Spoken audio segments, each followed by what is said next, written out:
Muito bem, meus amigos, nós estamos iniciando agora algumas reflexões sobre um tema que merece toda a nossa atenção durante toda a nossa vida: o ensinamento pelo exemplo. Será que eu tenho procurado exemplificar pelas minhas atitudes, pela maneira como eu lido com as pessoas, com a vida? Eu tenho procurado confirmar isso através dos exemplos que eu passo para as pessoas? Inicialmente, eu gostaria de fazer uma comparação entre ensinar e educar, porque esses dois termos costumam ser vistos de maneiras um pouco diferentes. Há certas divergências, né, sobre o que significa ensinar e educar. Vamos considerar, né, essas duas ações com a mesma finalidade: contribuir para a formação do ser humano intelectual e moralmente. Não vamos fazer nenhuma distinção entre uma e outra. Se nós formos aos dicionários tradicionais, nós vamos encontrar definições que aproximam muito, quase que nivelam essas duas ações. Ensinar, repassar ensinamentos sobre algo, instruir. E como é que nós vamos encontrar agora educar, transmitir saber, dar ensino a, instruir. Então, não vejo por que não usarmos, né, esses dois termos de uma forma comum.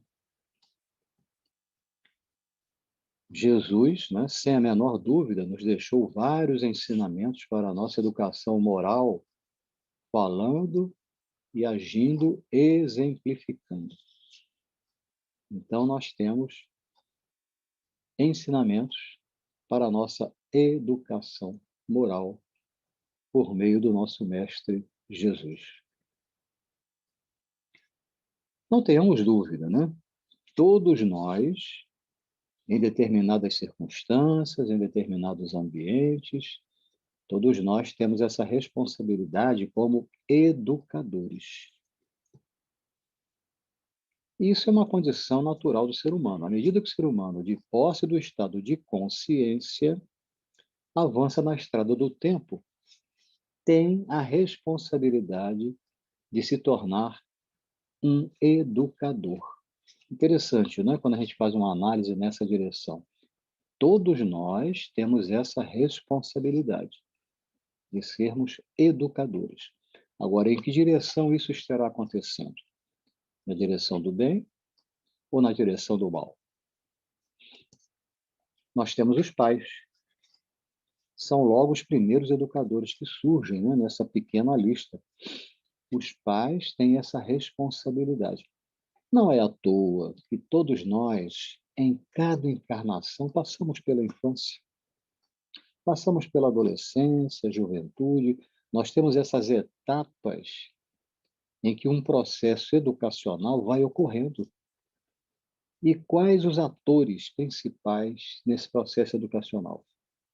Os pais. Mais à frente, nós vamos entrar um pouquinho, né, em detalhes a respeito. Interessante que o irmão, a irmã com mais idade, também costumam influenciar os irmãos mais novos por serem mais velhos, por terem nascido primeiro.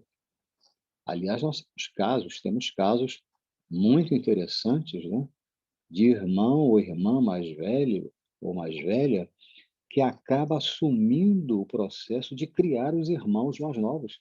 Nós temos casos aí de famílias que passam por surpreendentes dificuldades, e isso ocorre. Parentes próximos, não podemos ignorar isso. Um tio, né, um primo com mais idade, os avós, todos são responsáveis por esse papel de educar. E os professores?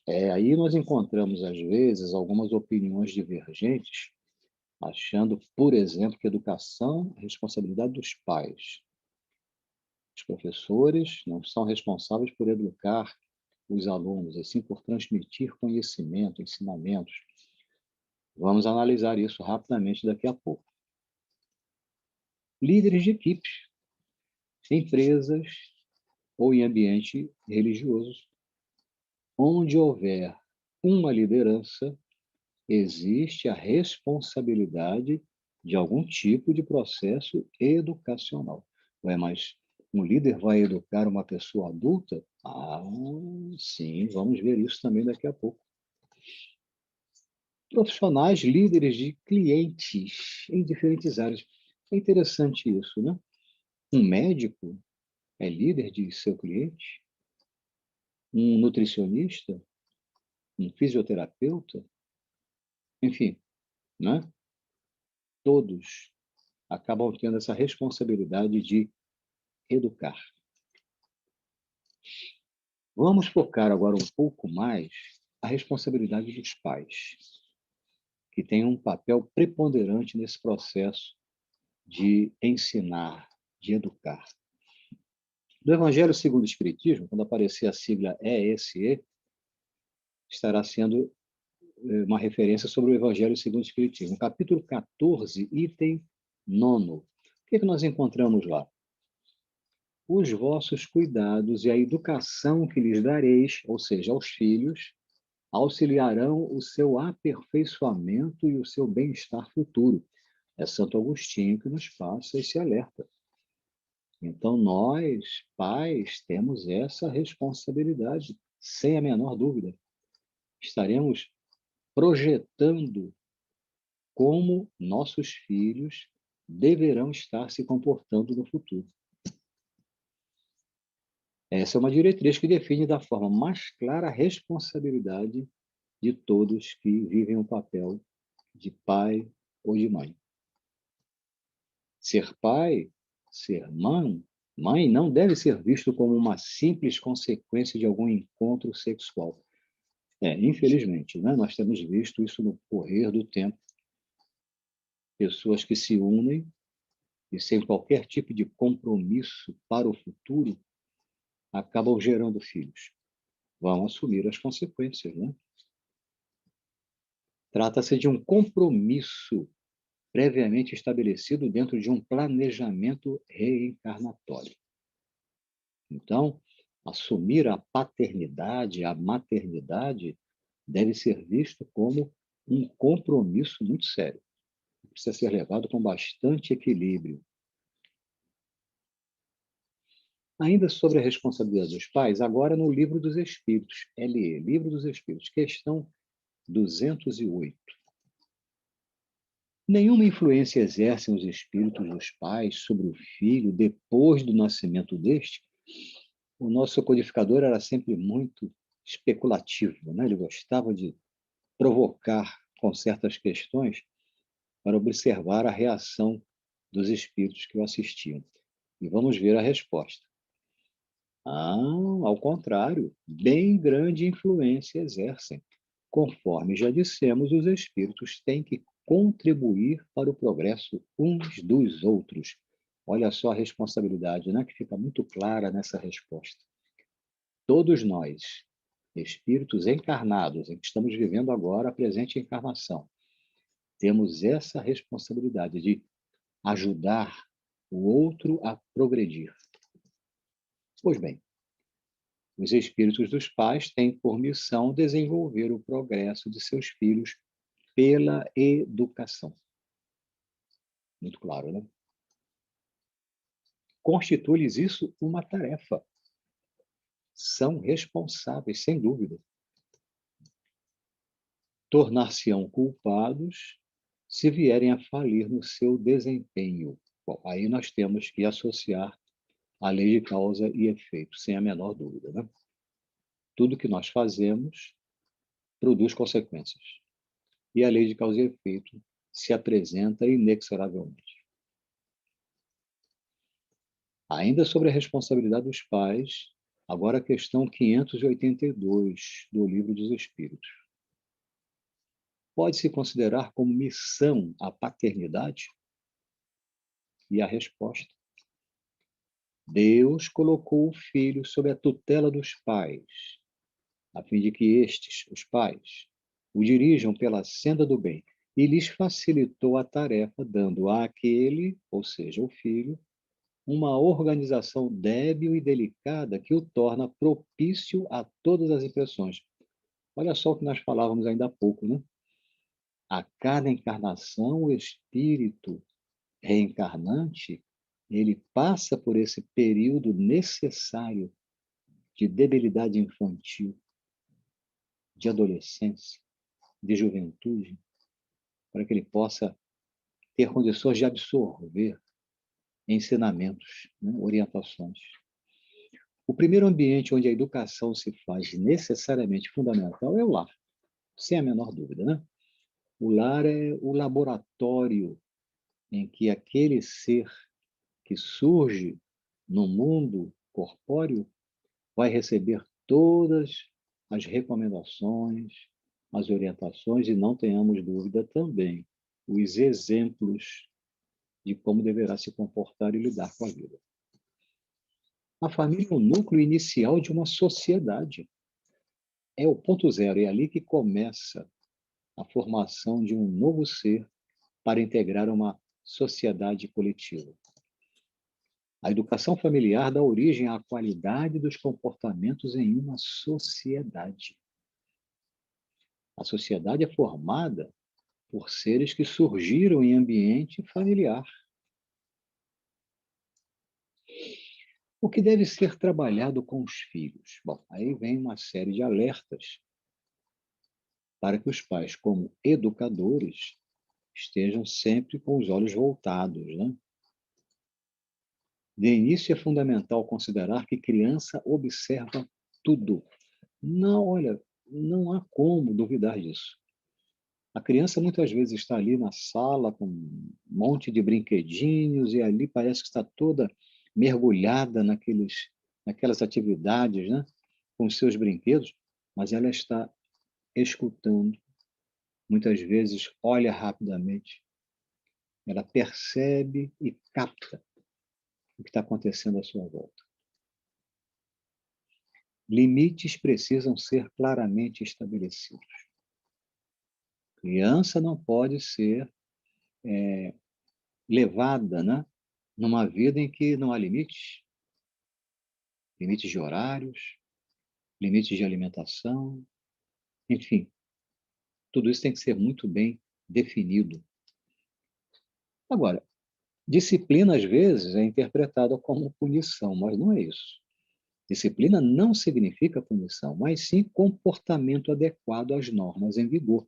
Olha a responsabilidade de estar se preparando um ser novo que acabou de surgir, ou há poucos anos, né, surgiu entre nós no mundo corpóreo, para que ele possa conviver numa sociedade exigente. Respeito ao próximo. Os pais precisam transmitir isso para os filhos. Respeitar o próximo. Tenha idade avançada, seja da mesma idade, seja de menor idade, não importa. Temos que respeitar a todos. Os filhos têm que compreender isso, começando pelo próprio respeito no ambiente do lar. O que deve ser trabalhado com os filhos? A evangelização é de extrema importância. Não tenhamos dúvida, meus amigos. Nós precisamos, desde cedo, evangelizar nossos filhos, levá-los conosco ao centro espírita. E hoje as casas espíritas já estão devidamente organizadas, né? Enquanto os filhos são levados para os seus ambientes de evangelização, conforme a faixa etária, os pais têm uma reunião também para estarem reunidos, abordando assuntos até da atualidade, né? Com um foco doutrinário. Então, temos que tornar isso um hábito. Não é só a escola tradicional que é obrigatória. A evangelização precisa fazer parte da vida do adulto, do jovem e da criança. Acompanhar quais tipos de amizades ocorrem. Isso é muito importante. Surgiu um amiguinho novo? Ah, que bom, vamos conhecê-lo. Vamos conhecer a família desse amiguinho. Nós temos que estar sempre atentos. com quem nossos filhos estão se relacionando. E aí nós temos um outro fator que hoje em dia é fundamental: os riscos da internet. Há meios e que devem ser utilizados para acompanhar o que os nossos filhos usam pela internet, por onde eles andam caminhando, que contatos eles fazem, quais os sites que eles estão compartilhando alguma coisa, as redes sociais, diálogo constante. A falta de diálogo no lar pode produzir dolorosas consequências. Desde cedo, o filho, a filha, precisa se sentir à vontade para conversar com seus pais. Se o filho ou a filha não tiver um espaço para dialogar com seus pais, vai acabar conversando com a pessoa errada. E os riscos são incalculáveis. Observação atenta sobre qualquer desvio no comportamento dos filhos. E aí nós temos algo que, infelizmente, meus amigos, nos últimos tempos, volta e meia aparece algum fato, né, noticiado pela imprensa, que às vezes até um parente não muito próximo, às vezes até bem próximo, acaba ocasionando problemas sérios no relacionamento com crianças, e às vezes até jovens. Olhem bem a lista, né? Que aqui é um resumo, né? Do que deve ser trabalhado com os filhos. Responsabilidade dos pais como educadores. Eu trouxe uma observação feita pelo filósofo Mário Sérgio Cortella, cujo trabalho eu admiro muito, quando ele se pronuncia sobre educação. O mundo que vamos deixar para nossos filhos depende muito dos filhos que vamos deixar para esse mundo. É interessante, né, essa observação feita por Cortella. Que filhos nós estamos preparando para o mundo que vem por aí? O mundo que vem por aí será resultado dos filhos que nós estamos preparando. Interessante. E aqui vem também essa observação que eu achei oportuna, com referência ao papel dos professores. Lá no início, né, eu cheguei a comentar que há um pouco de divergência, há pessoas que acham que os professores não têm que estar se preocupando em educar os alunos, mas sim em passar conhecimento. Olha só o que Cortella deixa para nós. Os professores também introduzem valores éticos na escola, por meio de exemplos e incentivos, como mostrar que não se deve pegar o que não lhe pertence, ou de não admitir que uma criança provoque o sofrimento de outra. O próprio professor, pelo seu comportamento, pelo seu vocabulário, ele transmite exemplos para os seus alunos. Não tenhamos dúvidas sobre isso. Bom exemplo é a melhor forma de educar. Então, são 3 tópicos que eu trouxe do filósofo Mário Sérgio Cortella, que vem contribuir para essa abordagem da palestra de hoje. Um outro aspecto também que vale a pena nós levantarmos é que não há limite de idade para novos aprendizados. Nós aprendemos a vida inteira. O que importa é a nossa disponibilidade de aproveitar as chances de novos aprendizados. Idosos se alfabetizam ou alcançam graduação em faculdades. Hoje as notícias circulam, né, com uma rapidez incrível, e volta e meia nós temos algum idoso sendo alvo, né, de uma notícia, dizendo que ou se alfabetizou ou se concluiu algum curso em faculdade. Então, intelectualmente, nós podemos aprender a vida inteira. Adultos educam-se em termos de hábitos alimentares ou de atividades físicas, por exemplo, e também no campo da moralidade. Quantas vezes a pessoa já com a idade, né, avançada precisa ir buscar a atuação de um profissional, seja um médico, seja um nutricionista, dependendo da situação, para rever toda a sua alimentação. ou de procurar, né, uma academia para poder praticar atividades físicas, né, que lhe tragam algum benefício devidamente organizadas, né, sugeridas, acompanhadas. E no campo da moralidade, eu, por volta dos meus 7 anos, frequentava evangelização na Federação Espírita Brasileira, ainda no Rio de Janeiro, Avenida Passos, número 30. Não me esqueço do endereço que era. Até hoje, estou estudando a doutrina. Cada palestra como esta aqui exige um novo estudo, uma nova pesquisa, uma nova reflexão. E quantas vezes, ao voltarmos a estudar a doutrina, nós encontramos explicações que já tínhamos visto antes, mas não tínhamos entendido como entendemos agora. À medida que o tempo passa, a nossa percepção vai aumentando, vai ampliando. Além da disponibilidade por parte do liderado, né, em querer aprender, é de fundamental importância a função do líder, como aquele que transmite informação, conhecimento. Na verdade, a educação intelectual ou moral pode ocorrer sem limite de idade, tendo que haver disponibilidade para aprender. Temos que estar sempre disponíveis para novos aprendizados.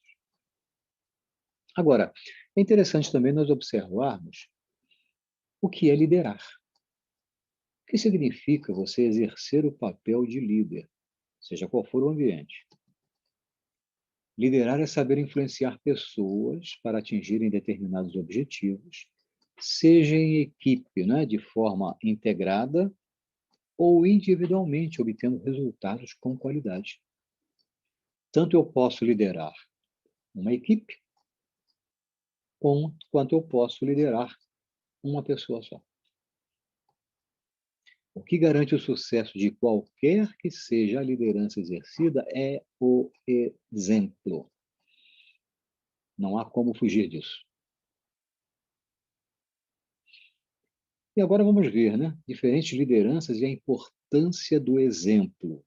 Olha só, vamos voltar, né, àquela listinha que apareceu uns minutos atrás. Os pais. Os pais têm uma responsabilidade muito grande de demonstrar na prática aquilo que eles ensinam. Como é que os pais não vão se preocupar em mostrar no dia a dia, na sua maneira de lidar com as pessoas, com a vida, aquilo que ele transmite para o filho? É sempre usado esse exemplo, né, por diferentes autores, eu também já usei várias vezes em palestras ou aulas. O pai ensina ao filho ou à filha: não minta, não podemos mentir, temos que ser reais, verdadeiros, sinceros. Toca o telefone, o filho atende: pai, mãe, é para você, diga que eu não estou. Como é que fica? A criança fica meio confusa, fala, mas como assim? E esse é um exemplo, né, dentre outras várias falhas que nós, pais, muitas vezes cometemos. Da mesma forma, o irmão ou irmã com mais idade, que costumam liderar por serem mais velhos. Temos que ter muito cuidado com o que fazemos, falamos, porque irmão mais novo observa e tende a seguir, dependendo da maneira como ele vê a situação. E até pela sua fragilidade, em função da idade, de não perceber certos detalhes ou riscos que existem, ele pode fazer coisas erradas que o irmão ou a irmã mais velha fazem. Parentes próximos, todos nós, sejamos qual tipo de parentesco que exista, temos que ter muito cuidado. Respeitar os nossos parentes com menos idade, as crianças, os adolescentes, procurar contribuir para a educação que os pais deles oferecem. Então, não podemos incentivar comportamentos desequilibrados, em hipótese alguma. Professores, todos os níveis de formação escolar, até em cursos de doutorado, seja onde for, professor também é responsável educar seus alunos. Numa frase, numa orientação e, principalmente, pelo seu comportamento. Seja falando, seja se relacionando. Temos que ter muito cuidado. Professores são também contribuintes para a educação moral de seus alunos. Líderes de equipes, empresas ou em ambiente religioso. O líder de uma equipe, muitas vezes, aliás, uma das suas grandes, imensas atribuições é conhecer cada liderado. Um líder precisa conhecer bem cada liderado para saber como lidar com ele, como conversar, como orientar, e também para ajudar esse liderado a mudar alguma coisa na sua maneira de viver, de se relacionar.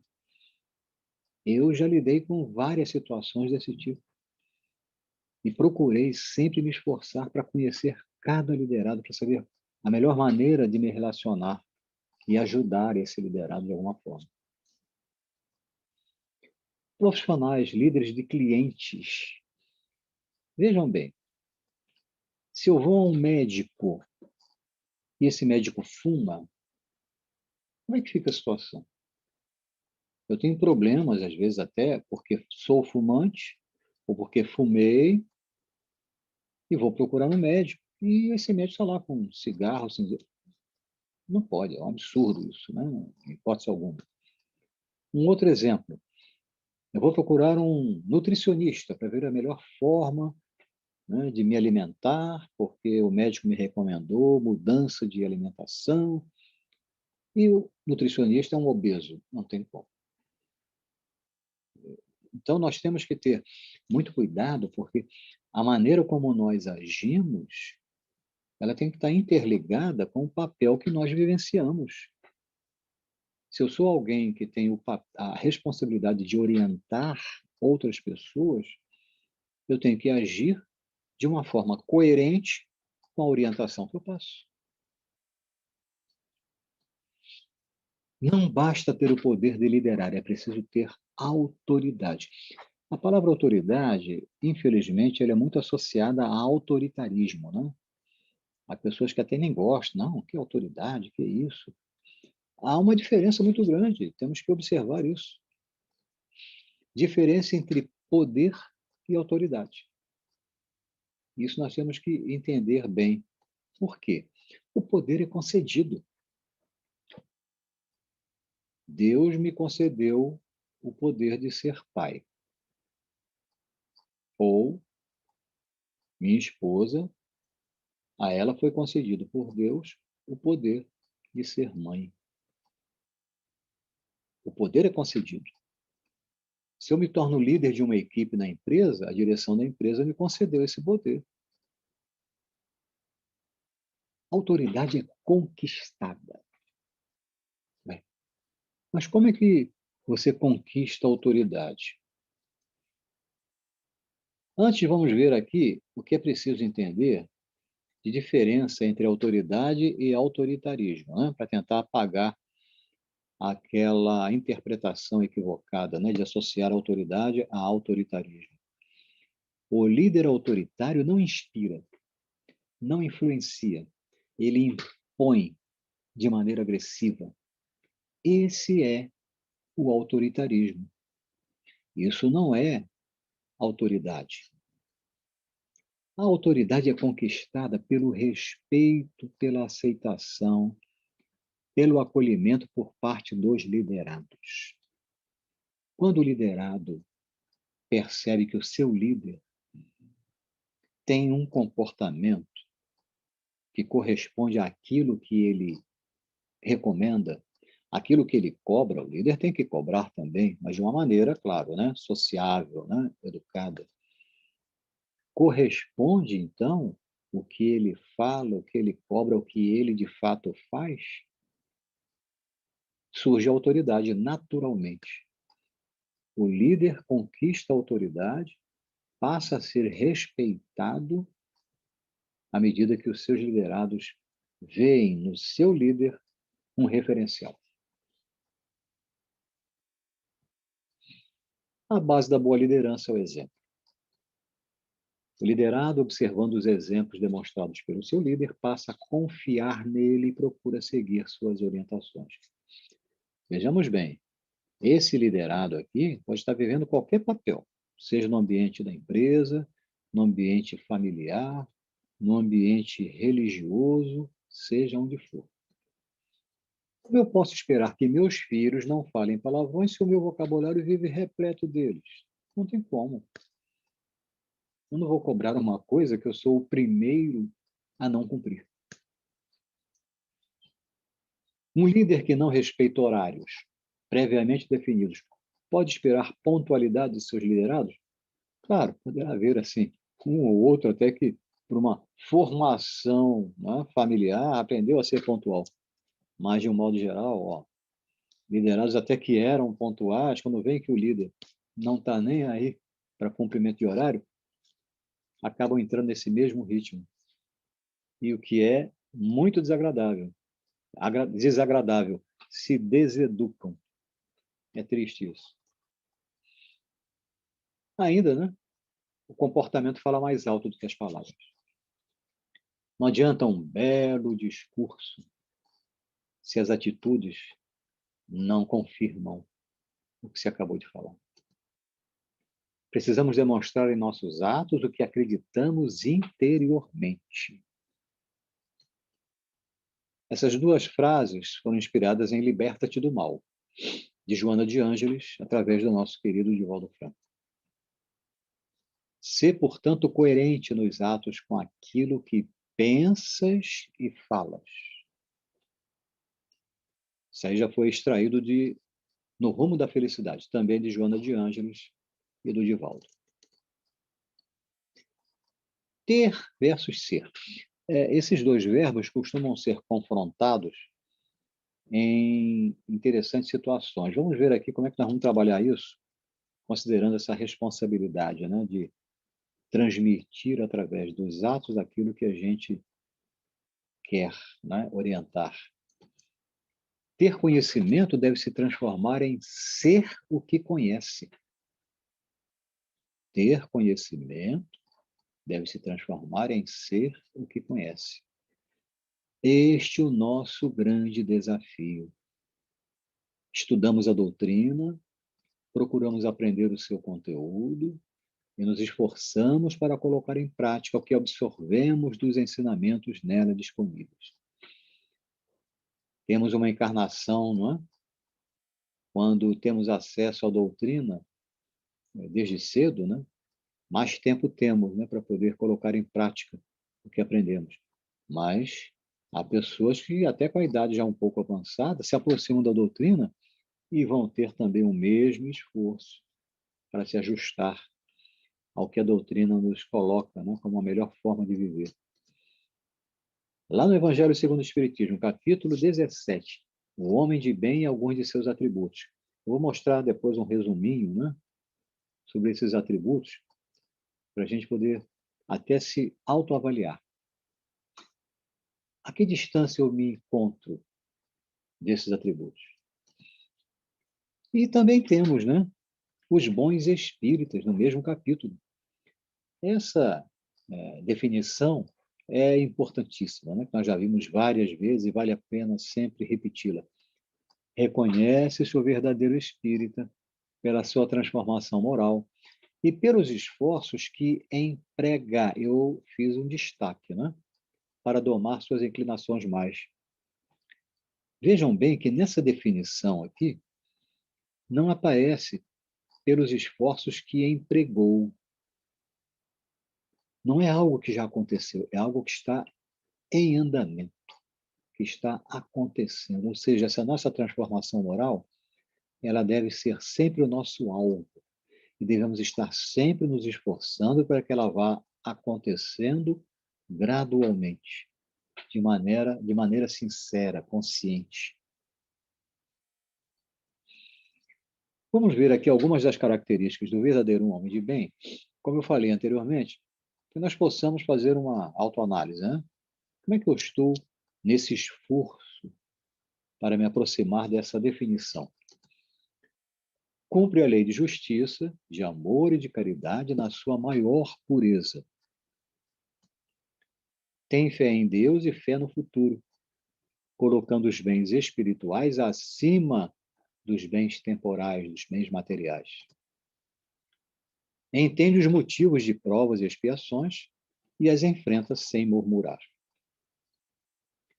Faz o bem pelo bem, sem esperar qualquer retorno. Sente satisfação pelos bens que espalha, pensando primeiramente nos outros. É bom, humano e benevolente para com todos, sem qualquer tipo de discriminação. Está dando para acompanhar, né? Já sei que cada um já está fazendo uma autoanálise aí. Perdoa sempre, sendo indulgente para com as fraquezas alheias. Não sai à caça dos defeitos alheios. Pratica o autoconhecimento para identificar suas fraquezas e corrigi-las. Protege-se contra o egoísmo, o orgulho e a vaidade. Sabe liderar com equilíbrio, bondade e benevolência. Respeita os direitos dos semelhantes para ser respeitado. E sempre se esforça na busca da melhoria contínua. Posso garantir a vocês, tenho me esforçado, mas ainda estou lutando, né? Para ir me aproximando gradativamente desses atributos. Cada um que faça a sua autoavaliação. Evangelho segundo o Espiritismo, capítulo 20, item 4. Vamos ver aqui a resposta do Espírito Erasto, que vem na direção exata do tema dessa nossa palestra. A pergunta é essa: se entre os chamados para o Espiritismo muitos se transviaram, quais os sinais pelos quais reconheceremos os que se acham no bom caminho? E a resposta é essa aí. Reconhecê-los-eis pelos princípios da verdadeira caridade, que eles ensinarão e praticarão. É o exemplo, né? Erasto nos deixa essa resposta muito clara, que nós temos que ensinar e praticar. O ensinamento pelo exemplo. Podemos aqui enumerar, né, alguns dos exemplos deixados por Jesus, nosso guia e modelo. Nasceu numa manjedoura, um exemplo de humildade, né? E na carpintaria? Sim, Jesus aprendeu com seu pai José, trabalhando, trabalho na carpintaria. A solidariedade, né, que Jesus sempre demonstrou para com as pessoas enfermas, fosse a enfermidade física, fosse a enfermidade espiritual. E na cruz, sacrifício pessoal pelo bem dos outros. Era necessário que ele deixasse essa imagem, né, mostrando totalmente o seu desprendimento. Né? Em todos os momentos associou palavras e ações. Não tinha como, né? Jesus ensinava e se comportava como tinha acabado de esclarecer. Sua vivência entre nós foi um desfilar de exemplos para o nosso aprendizado. Dividiu, né, a vida do planeta em duas etapas, né, como a gente sempre costuma dizer, antes e depois dele. Nós encontramos em Vozes do Grande Além, de Emmanuel, através do nosso querido Chico Xavier. Para concluir, eu resolvi trazer a colaboração de Cora Coralina, que também admiro muito o trabalho que ela deixou, né, para todos nós, poetisa e contista brasileira. E eu acho interessante até nós observarmos esse detalhe de como Cora Coralina contribuiu para a humanidade. Ela teve seu primeiro livro publicado em junho de 1965, quando já contava quase 76 anos de idade, apesar de escrever seus versos desde a adolescência. Olha só, com a idade bem avançada, ela conseguiu deixar um manancial, né, de ensinamentos para todos nós. Eu achei no Mundo Espírito, site da Federação Espírita do Paraná, que eu achei também interessante trazer. Cora Coralina, não se declarando espírita, demonstrava ser simpatizante da doutrina. E essa é a frase que eu resolvi trazer. Feliz aquele que transfere o que sabe e aprende o que ensina. A pessoa que aprendeu o que ensinou, ela acaba demonstrando, né, na sua atitude, na sua maneira de viver, o que ela transmite, o que ela transfere. E refletindo sobre o ensinamento pelo exemplo, os ensinamentos, as orientações que transmito, perdão.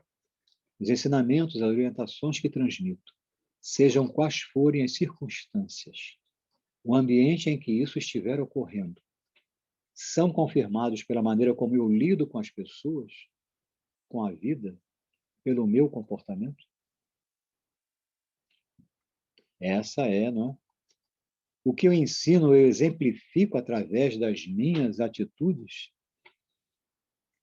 São duas autoindagações que devemos fazer. O que eu ensino, eu exemplifico através das minhas atitudes? Eu quero agradecer a todos pela atenção, peço desculpas por alguma falha ou se não fui suficientemente claro. Que a paz do Cristo permaneça em nosso íntimo.